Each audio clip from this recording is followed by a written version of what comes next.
Les invito a abrir sus Biblias en Lucas capítulo 10, versículos 25 al 36.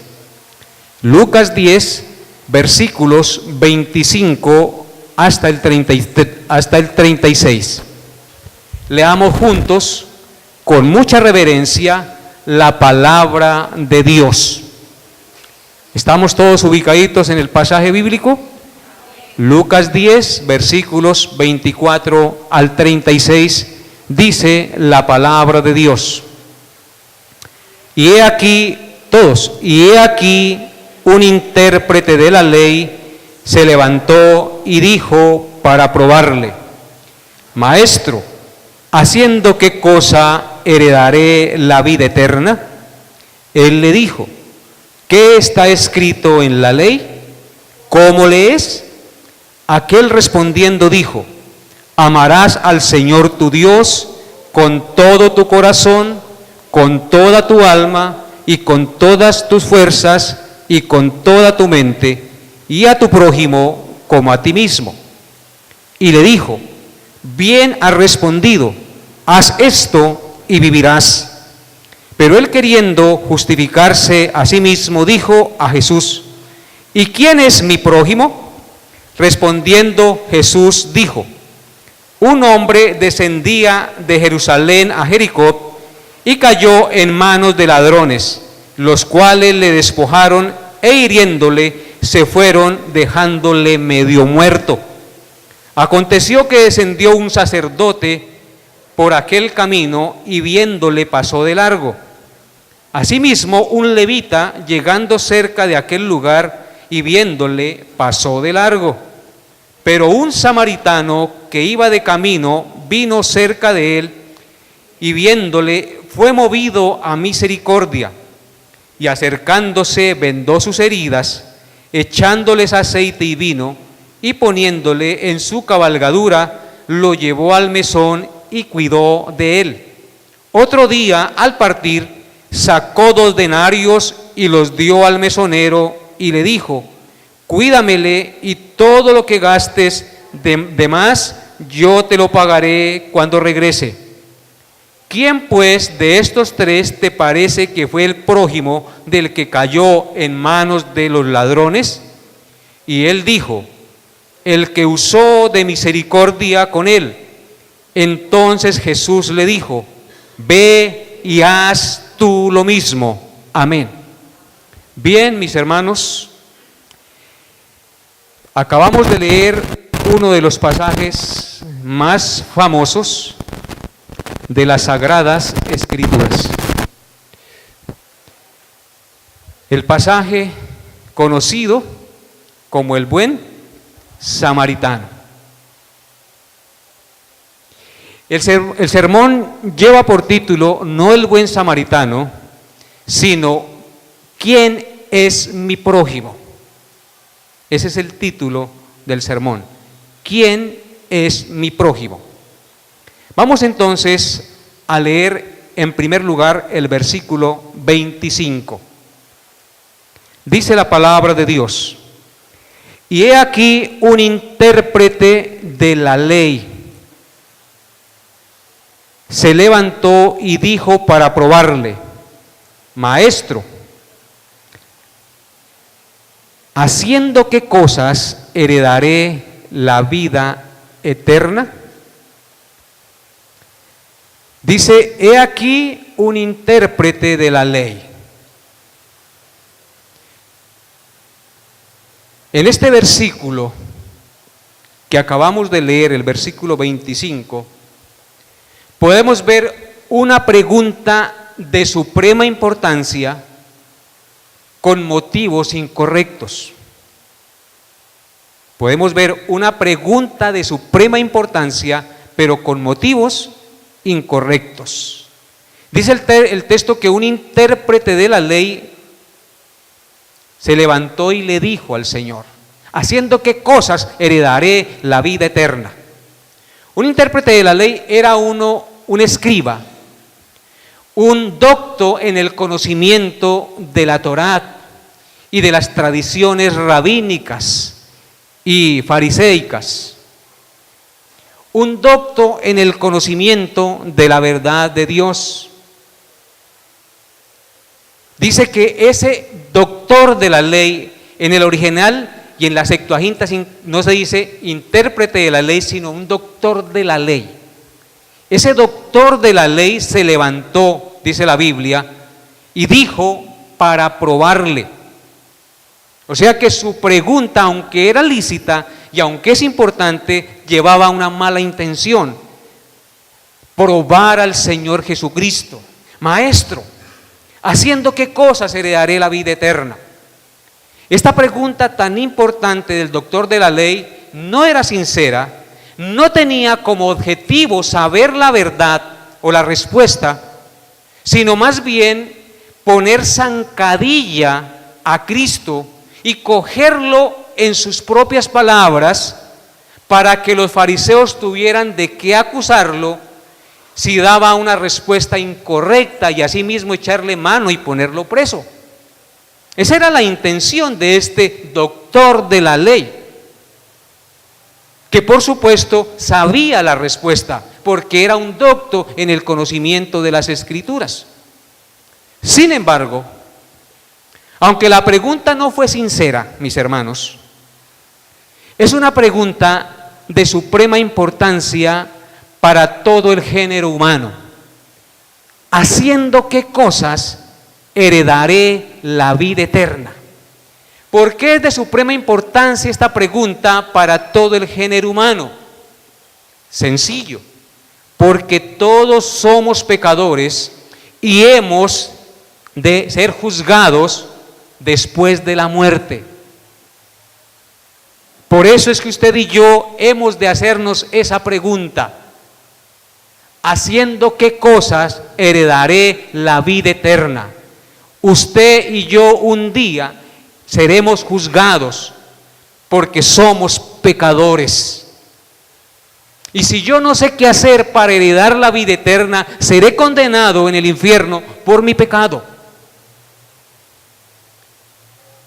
Pero lamentablemente, aunque es una pregunta tan importante y tan fundamental y tan crucial para el género humano, la gran mayoría no se hace esta pregunta, porque su principal interés, duele decirlo, y su principal pregunta, duele decirlo, vuelvo a insistir, es: ¿cómo puedo conseguir más dinero?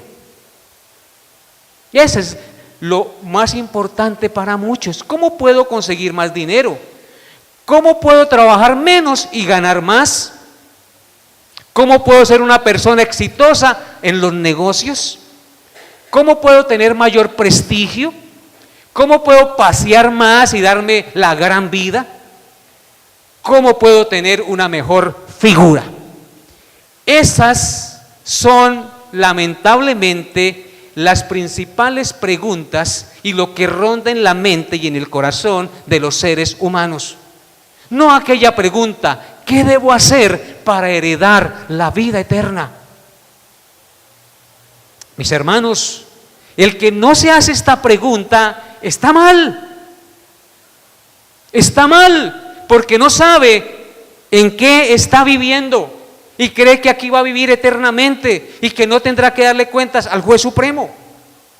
Por lo tanto, aunque este escriba, aunque este doctor de la ley hizo una pregunta con motivos incorrectos, es una pregunta legítima para nuestras vidas y en ella tenemos que meditar. Son muy pocos los que se detienen a pensar en el destino eterno de su alma después de la muerte. La gente prefiere ir a la casa del banquete que a la casa del luto. Ay, a mí no me gusta ir a los velorios porque eso es triste. Pero invítelo a una fiesta, invítelo a un paseo y allá está el primero. La gente prefiere ir a la casa del banquete y no a la casa del luto. Prefiere quedarse durmiendo en la casa en lugar de venir a alabar a Dios y a escuchar la palabra los domingos. Prefiere los paseos que el estudio de la Biblia. Prefiere la televisión que leer la Biblia. En otras palabras, prefieren lo temporal y no lo eterno. Esa es la tendencia del hombre en esta tierra. Pero la palabra de Dios nos abre los ojos y nos exhorta en esta mañana a buscar a Dios siempre en primer lugar. Buscad primeramente el reino de Dios y su justicia, nos dice el Señor Jesucristo, y todas las demás cosas vendrán por añadidura. ¿Y por qué razón la gente busca más lo temporal que lo eterno? ¿Por qué razón? ¿Saben por qué? Porque en su corazón y en sus pensamientos no está la pregunta que les acabo de proponer esta mañana, o que nos propone la palabra de Dios en esta mañana. ¿Qué debo hacer para heredar la vida eterna? Esta pregunta, mis hermanos, debe ser meditada por cada uno de nosotros hasta que se convierta en el objetivo principal de nuestros pensamientos. Usted cada día debe tener esa pregunta en su mente, hasta que se convierta en el objetivo principal de sus pensamientos, hasta que seamos convencidos por el Espíritu Santo que realmente nos hemos arrepentido de nuestros pecados y que tenemos una fe viva en la obra mediadora y redentora de Cristo en la cruz a favor de nuestros pecados para vida eterna. Hasta que usted y yo no estemos convencidos realmente. ¿Y cuándo será eso? Todos los días de nuestra vida estamos llamados a vivir en la presencia de Dios y cuestionándonos y mirando y examinando nuestro corazón para andar en la verdad. Este escriba, doctor de la ley, hizo una pregunta malintencionada para ponerle zancadilla al Señor Jesucristo y cogerlo en sus palabras. Hoy en día, muchos intérpretes de la ley existen en las iglesias que no hacen preguntas sinceras a sus pastores, sino que con sus preguntas e interpretaciones arrogantes les encanta ponerle zancadilla también a sus líderes para ver en qué se equivoca el pastor, para cuestionarlo en sus enseñanzas. Es triste y lamentable también eso. No es bueno hacer preguntas con doble intención, porque nos convertimos en un escriba y fariseo hipócrita. Nuestras preguntas deben ser sinceras y con motivos sinceros. De lo contrario, caemos en el mismo error de los escribas y de los fariseos. Versículo 26 de nuestro texto. Dice el texto: él le dijo, o sea, después de que le hace la pregunta, ¿qué debo, haciendo qué cosas heredaré la vida eterna? Él le dijo, ¿qué está escrito en la ley? ¿Cómo lees? En este versículo podemos ver el alto aprecio que el Señor Jesús tiene por la Biblia, por la palabra de Dios. El Señor Jesús es un excelente pedagogo, un excelente maestro, es el maestro de maestros. No le responde la pregunta a este doctor intérprete de la ley, sino que lo llevó a que sacara la respuesta de su misma pregunta. ¿Y a dónde lo llevó a que sacara su respuesta? A la palabra de Dios, a la única fuente confiable de fe y conducta, es decir, la Biblia. El Señor no le dijo, ¿qué dice la comunidad judía tocante a la vida eterna? Él no le dijo eso. Tampoco le dijo, ¿qué creen los escribas y los fariseos y los sacerdotes? No, él no le dijo eso. Tampoco le dijo, ¿qué enseña sobre esta materia las tradiciones de los ancianos? No, él no le dijo eso. ¿Qué le dijo el Señor Jesucristo? ¿Qué está escrito en la ley? ¿Cómo lees? Eso nos muestra que la única fuente confiable de fe y conducta es la Biblia. Y nada más que la Biblia. No las tradiciones, no lo que diga mi tío, no lo que diga mi tía, lo que dice la Biblia. Amén. Es la única fuente de fe y conducta. Hermanos, que esto que Jesucristo dijo en estas palabras sea uno de los artículos fundamentales de nuestra fe. Vuelvo y repito, que esto que Jesucristo dijo con estas palabras, es decir, ¿qué está escrito en la ley? ¿Cómo lees? Sea uno de los artículos fundamentales y principales de nuestra fe. Que la Biblia y únicamente la Biblia sea la regla de fe y práctica en nuestra vida. Si la Biblia lo aprueba, lo hacemos. Si no lo aprueba, lo desechamos. Si abandonamos este principio de tener la Biblia como norma de fe y conducta, si abandonamos este principio, óigalo bien mi hermano, si abandonamos ese principio, vamos en caída libre a la desgracia y a la destrucción eterna, porque estamos abandonando la norma que Dios ha establecido para que el hombre sea salvo y ordene su vida y guíe su vida sobre la tierra. Noten lo que dice Isaías capítulo 8. Vaya conmigo allá, Isaías capítulo 8.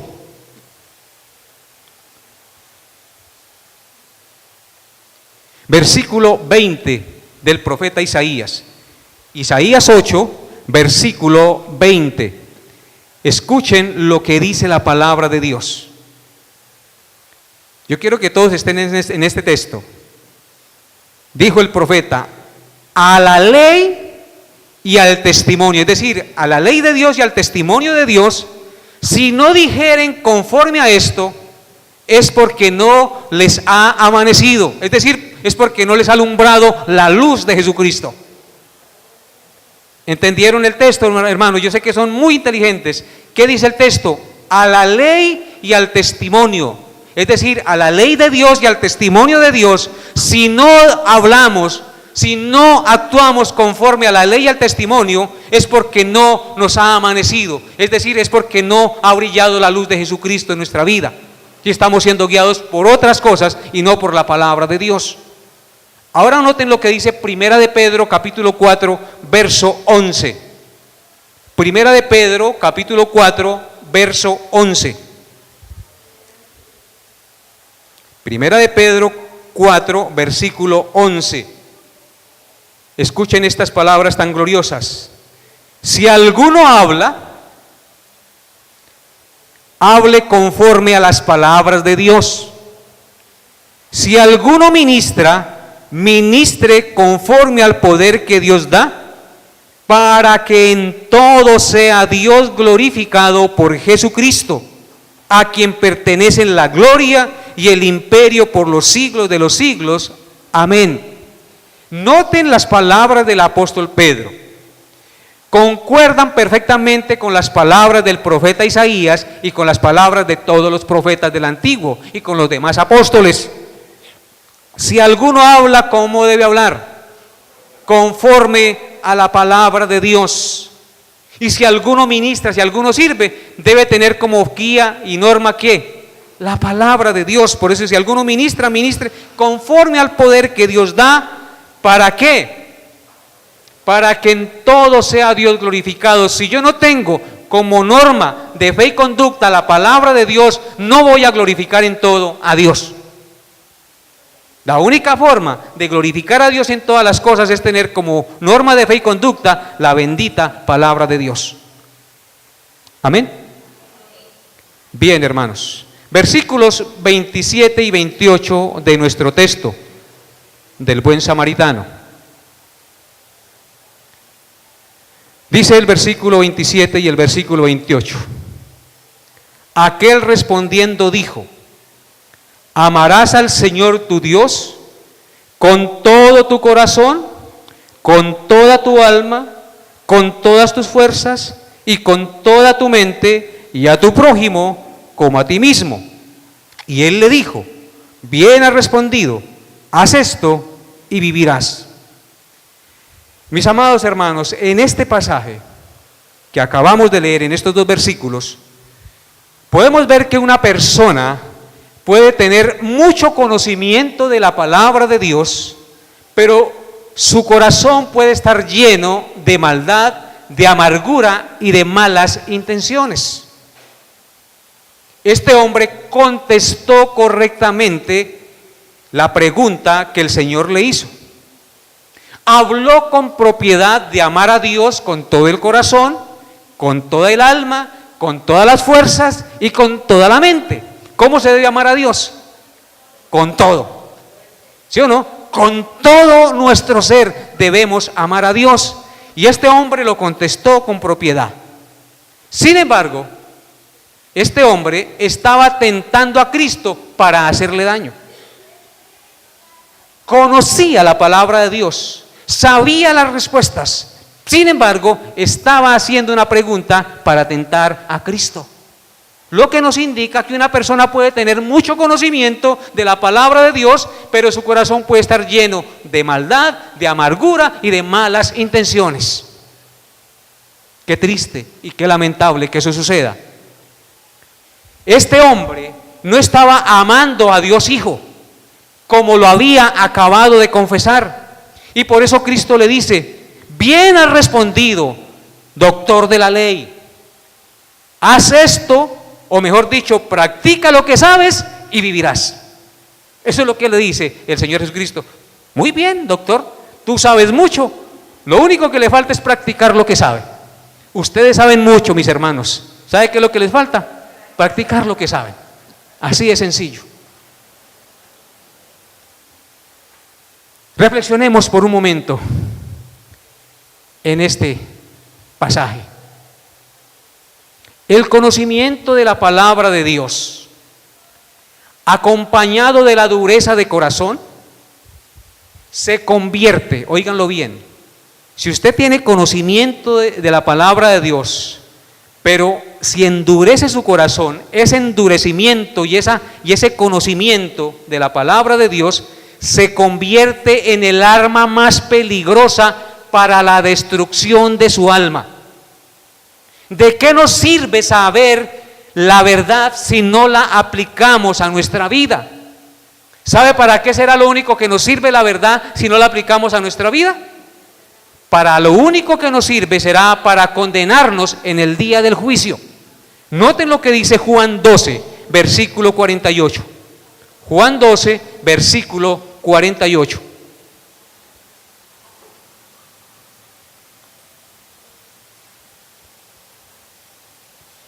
Dice el Señor: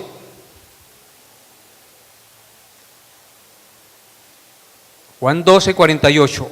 El que me rechaza y no recibe mis palabras, tiene quien le juzgue. Las palabras que he hablado, la palabra que he hablado, ella le juzgará en el día postrero. Entonces, ¿para qué servirá el conocimiento de la palabra de Dios si usted no lo aplica a su vida? ¿Ah? Para juzgarle en el día postrero. Tremendo. Así es de que, por eso, la mejor decisión que usted puede tomar hoy es humillarse en la presencia de Dios con toda humildad y decirle: Señor, dame tu gracia para poder practicar lo que conozco de ti. Dame tu gracia, Señor. Llórele al Señor y pídale quebrantadamente que le dé la gracia para poder practicar la bendita e inexorable palabra de Dios. Porque esto a mí me llena de mucho temor, hermano. Saber que el conocimiento que yo tenga de Dios puede llegar a ser mi peor arma para la destrucción de mi alma, si yo endurezco mi corazón y la tengo por poco en la práctica cotidiana de mi vida. Versículo 29 dice: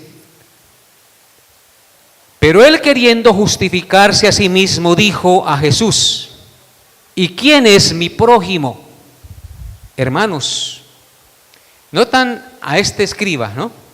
A este doctor de la ley. Dice el texto que queriendo justificarse a sí mismo, dijo a Jesús: ¿quién es mi prójimo? Esto nos indica que este hombre se creía justo en su propia opinión. ¿Saben por qué?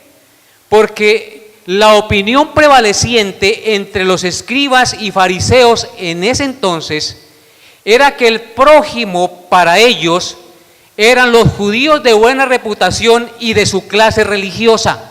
Solamente ellos eran el prójimo de los escribas y de los fariseos. Los judíos de buena reputación y los que pertenecían a su credo religioso. Los gentiles, es decir, los que no pertenecían al pueblo judío, no eran considerados como su prójimo.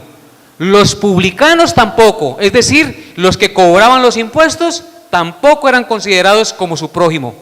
Las prostitutas menos, y en especial los samaritanos no eran considerados como el prójimo de los judíos en esa época. Y debían, ellos decían, ser odiados por ser enemigos de Dios. Y por eso él dice: ¿quién es mi prójimo? Para otra vez tratar de ponerle zancadilla al Señor Jesús, a ver si él contestaba algo en contra de la ley o de lo que ellos creían, para tomarlo preso y tener de qué acusarlo. Entonces Cristo procede a contarle una historia que probablemente había sucedido en su tiempo. Y esa historia la cuenta para que él entendiera claramente quién era en verdad su prójimo y qué enseñaba realmente la ley de Dios, y así destruir sus propios conceptos errados y darle luz al corazón y a la mente de este doctor de la ley. Entonces Cristo procede a contarle una historia para ilustrarle quién es su prójimo. Versículo 30, dice en el verso 30: respondiendo Jesús le dijo: un hombre descendía de Jerusalén a Jericó y cayó en manos de ladrones, los cuales le despojaron e hiriéndole se fueron dejándole medio muerto. Este hombre, cuando dice un hombre, ese hombre era un judío. En el original griego da a entender que era un judío que se había aventurado a transitar por un camino peligroso, infestado de ladrones y salteadores. El camino de Jerusalén a Jericó era un camino aproximadamente, es un camino de 27 kilómetros. Jerusalén está más o menos a 900 metros del nivel del mar, de altura, y Jericó está a 300 metros bajo el nivel del mar, al lado del Mar Muerto. Por lo tanto, era un camino escabroso, rocoso y empinado, y con muchos recovecos, y los ladrones aprovechaban mucho las condiciones del terreno para hacer sus fechorías y escapar fácilmente con el botín. Por lo tanto, era un camino peligroso. Y la historia que Cristo cuenta probablemente había sucedido en su tiempo, porque realmente era un camino y frecuentemente se escuchaban de robos y atracos por esa región o por ese sendero. Este hombre, dice la Escritura en el verso 30, que los ladrones lo despojaron. En el original griego da a entender que le robaron hasta la ropa. Ese despojar significa que lo despojaron de todo, hasta la ropa. Aparte de esto, le golpearon tan fuerte que le dejaron moribundo. Dice el texto que le dejaron medio muerto. Entonces metámonos en la historia que narra el Señor Jesucristo. Para mí no es una parábola, para mí es una historia verídica. Le dejaron medio muerto. En otras palabras, fue un asalto brutal contra este hombre judío. Aconteció que descendió un sacerdote por aquel camino y viéndole pasó de largo. Asimismo, un levita, llegando cerca de aquel lugar y viéndole, pasó de largo. Dice el texto: aconteció que descendió, ¿quién? Un sacerdote por el camino. Es decir, uno que ministraba en el templo. ofreciendo los sacrificios. Los sacerdotes eran los que ofrecían el sacrificio a Dios para que el pecado del pueblo fuera perdonado. Y dice el texto que ese sacerdote que ministraba en el tiempo y que hablaba del amor de Dios y del perdón de Dios, viendo a aquel hombre moribundo, dice el texto, y viéndole, pasó de largo. En el original griego da a entender que cuando él estaba en una orilla y cuando vio al herido, cambió de orilla de camino y pasó por el lado, así como haciéndose el de la vista gorda, pero vio la necesidad, vio la desgracia de este hombre y viéndole pasó de lado, de largo, no de lado sino de largo, como quien dice, yo no puedo hacer nada. Luego pasó un levita. Un levita es un descendiente de Leví. Los sumos sacerdotes son descendientes de Leví, pero descendientes de Aarón. Pero un levita es un ayudante de los sacerdotes y de los oficios del templo. Y de la misma manera, dice el texto, versículo 31, aconteció que descendió, 32. Asimismo, un levita, llegando cerca de aquel lugar, viéndole, pasó de largo. La palabra que quiero que miren con especial énfasis es viéndole. ¿Qué hizo este levita? Viéndole, también cambió de orilla, de camino y pasó de largo. Estos dos hombres vieron la necesidad, la extrema necesidad de este hombre y pasaron de largo. Se retiraron antes del pie de él y pasaron de largo. En otras palabras, estos dos hombres fueron testigos oculares de la necesidad extrema de este hombre y no lo ayudaron. Estos hombres conocían lo que la ley decía, pero se hicieron los de la vista gorda.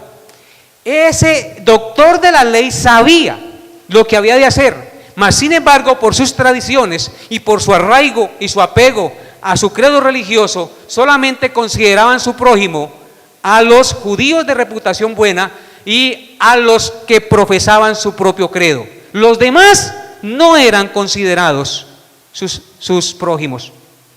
Noten lo que dice Levítico capítulo 19, versículos 33 al 37, acerca de lo que Dios mandó en su ley. Levítico 19, 33 al 37, vaya conmigo rápidamente. Dice: cuando el extranjero morare con vosotros en vuestra tierra, no le oprimiereis, como a un natural de vosotros tendréis al extranjero que more entre vosotros, y lo amarás como a ti mismo, porque extranjeros fuisteis en la tierra de Egipto, yo Jehová vuestro Dios. No hagas injusticia en juicio, en medida de tierra, en peso ni en otra medida. Balanzas justas, pesas justas y medidas justas tendréis. Yo Jehová vuestro Dios, que os saqué de la tierra de Egipto. Guardad pues todos mis estatutos y todas mis enseñanzas y ponedlos por obra, yo Jehová. Claramente nos da a entender este texto que el mandato de Dios no era solamente el amor para los judíos, sino también para el extranjero que viviera entre ellos.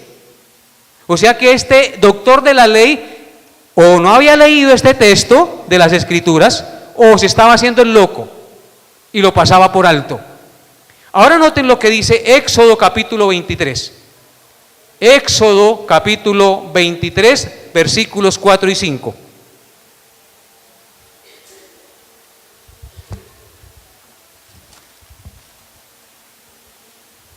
Dice la Escritura, versículos 4 y 5: si encontrares al buey de tu enemigo o su asno extraviado, vuelve a llevárselo. Si vieres el asno del que te aborrece caído debajo de su carga, ¿le dejarás sin ayuda? Antes bien, le ayudarás a levantarlo. Claramente, la ley de Dios dice que aunque alguien sea nuestro enemigo y esté en necesidad, el mandato de Dios es que ayudarlo y no dejarlo caído por ser nuestro enemigo. Ellos consideraban a los samaritanos enemigos, los consideraban impuros, una raza impura, porque ellos eran mezclados con gentiles. Entonces ellos decían, no merecen ser nuestros hermanos, los odiamos y ellos no son parte de nuestro pueblo. Es decir, el orgullo racial los llevó a violar la ley de Dios. A ver, mis hermanos, volviendo a nuestro texto de Lucas capítulo 10, seguimos leyendo el versículo 33 al 35. Dice, pero un samaritano que iba de camino vino cerca de él, y viéndole fue movido a misericordia. Y acercándose vendó sus heridas, echándoles aceite y vino, y poniéndole en su cabalgadura, lo llevó al mesón y cuidó de él. Otro día al partir sacó 2 denarios y lo dio al mesonero y le dijo, cuídamele, y todo lo que gastes de más, yo te lo pagaré cuando regrese. Amén. Hermanos, esto es glorioso. Inicia el versículo 33 diciendo, pero, es decir, a diferencia del sacerdote y del levita, pero un samaritano que era odiado por los judíos, y ese que estaba ahí tendido moribundo era un judío, un samaritano, a diferencia de los levitas, que tenía razones para no ayudar a ese judío que estaba ahí moribundo, vino cerca de él. Este no pasó por el otro lado del camino, sino que vino cerca de él. Vino cerca de él. Y dice el texto, viéndole, versículo 33, vino cerca de él y viéndole. Eso indica que él se agachó, se interesó. Viéndole, fue movido a misericordia. Es decir, al ver su extrema necesidad, este samaritano fue conmovido entrañablemente. La palabra que se usa ahí, de que dice que fue movido a misericordia, significa que fue movido entrañablemente. Es decir, su corazón, su hígado, sus intestinos, sus pulmones, sus riñones y todos sus entresijos se conmovieron. Ese es para mostrar la fuerza de lo que indica que fue movido a misericordia. Todo su ser se conmovió por la necesidad de este hombre. Aunque no merecía ser ayudado porque ellos lo odiaban, sin embargo, todo su ser se conmovió. Sus riñones, sus pulmones, sus intestinos. Noten que no es solamente uno se siente aquí, uno también siente aquí, ¿sí o no? En todo su ser siente. Eso fue lo que pasó con este samaritano. Y en consecuencia, como se conmovió en misericordia, actuó. ¿Qué hizo este hombre? Desinfectó sus heridas con vino y las suavizó con aceite. El vino antiguamente era usado como antiséptico para limpiar las heridas porque tiene alcohol. Y el aceite de oliva suavizaba las heridas para que no se endurecieran y doliera más. Y lo vendó. Eso indica que él se agachó, lo cogió, lo incorporó, no sé, con mucho amor, hizo cosas maravillosas por este hombre. Y luego se desmontó de su caballo o de su burro, no sé en qué iría su cabalgadura, y lo subió, y me imagino que iba teniéndolo porque el hombre mal herido, y lo llevó de cabestro ahí con el burrito hasta el mesón, hasta el lugar donde había un hospedaje y había comida y vestido. Porque si a este hombre le habían robado la ropa, este samaritano también compró ropa para él y pagó los servicios médicos, y dice el texto que lo cuidó toda aquella noche. Aunque iba de viaje y tal vez tenía cosas importantes que hacer, estuvo primero la necesidad la necesidad del hombre que lo que él tenía que hacer. Entonces, hermanos, dice el versículo 33, el 35. Otro día al partir sacó 2 denarios y lo dio al mesonero y dijo: cuídamele, y todo lo que gastes de más yo te lo pagaré cuando regrese. Hermanos, no contento con eso, como el hombre tenía que hacer un viaje, le pagó al mesonero, le dio 2 denarios, 2 días de trabajo, dijo: y si hay gastos extras, yo se los pago cuando regrese. Eso indica que el hombre era cliente del mesonero y que conocía al que estaba haciendo esa obra. Estuvo dispuesto a dar de lo mucho que él tenía o de lo poco que él tenía para ayudar al necesitado. Qué gran ejemplo para nosotros, ¿no les parece? Qué gran ejemplo para nosotros. Dice: yo le pagaré cuando regrese. Lo que hizo este hombre, mis hermanos, o este samaritano, fue el dibujo perfecto del amor, o fue el dibujo de la perfección del amor para con un prójimo en necesidad. Y es a lo que usted y yo estamos llamados, mis hermanos, a hacer el dibujo perfecto del amor y la misericordia para con el prójimo en necesidad. No solamente hay necesidad física en este mundo, sino que la mayor necesidad que hay en este mundo es la necesidad y la pobreza y la desgracia espiritual que cobijan las familias de esta nación y de este mundo. Familias perdidas, moribundas por su pecado, perdidas en el trago, perdidas en la drogadicción, perdidas en las mentiras, en la prostitución, en la pornografía. Familias moribundas. Padres moribundos por su pecado. Y solamente les podremos ayudar si tenemos misericordia y les llevamos al que puede sanar y vendar sus heridas, Cristo Jesús. Y también al mismo tiempo llevarles el sustento si están en necesidad. Eso nos indica la palabra de Dios en esta mañana, mis hermanos. Otro día al partir, dice, sacó 2 denarios. No era ni arte ni parte, no era familiar, no era nada. Sin embargo, estuvo dispuesto a ayudarle, a retrasar su viaje para ayudar al necesitado. Qué gran ejemplo de amor, mis hermanos. Versículos 36 y 37, para terminar. Cristo le dice después de contarle la historia: ¿quién pues de estos 3 te parece que fue el prójimo del que cayó en manos de los ladrones? Y él dijo, o sea, el doctor de la ley: el que usó de misericordia con él. Entonces Jesús le dijo: ve y haz tú lo mismo. Aleluya. Después de contar la historia al doctor de la ley, el Señor Jesús le hace la pregunta crucial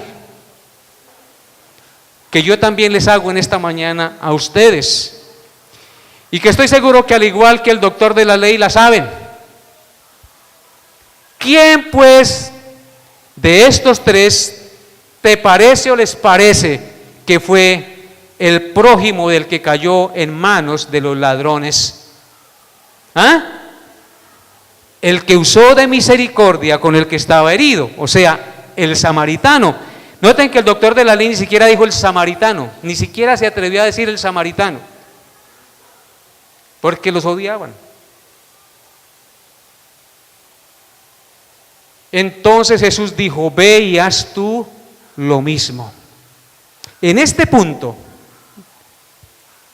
la principal enseñanza de Jesús, quiero que lo escuchen muy bien. En este punto, la principal enseñanza de Jesús no es saber cuál es mi prójimo, sino siempre estar dispuestos a ser el prójimo del que me necesita. ¿De qué nos sirve saber quién es mi prójimo si no actuamos como el prójimo de los demás? ¿Sí o no?